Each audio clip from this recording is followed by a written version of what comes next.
So we're moving to the next cancers that could actually affect women. This is what is known as cervical cancer.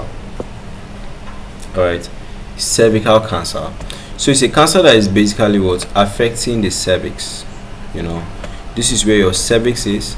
So the cervix is after the vagina. Alright.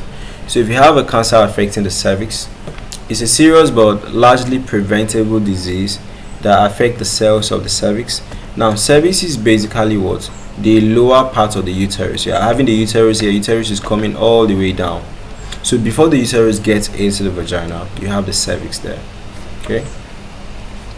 So it's the lower part of the uterus that connects to the vagina. Okay. So from the definition, you can now have possible places you are thinking that, okay, if you're having a cervical cancer, it will spread here. So what causes this cervical cancer? Human papillomavirus, that's HPV. So the primary cause is what? Infections from different types of human papillomavirus, the type 16, type 12. Other risk factors is the person started having sex very early, or the person has many sexual partners. The person smoke, the person has a weak immune system, so the immune system cannot defend you on some basic pathogens or some basic microorganisms, right? So you have used oral contraceptives for a very long time, lack of regular screening. Okay, so these are the different stages.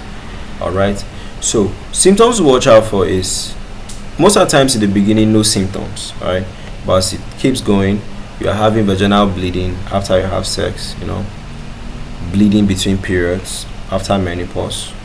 There's watery or bloody vaginal discharge, and the smell is not nice. It's a foul odor.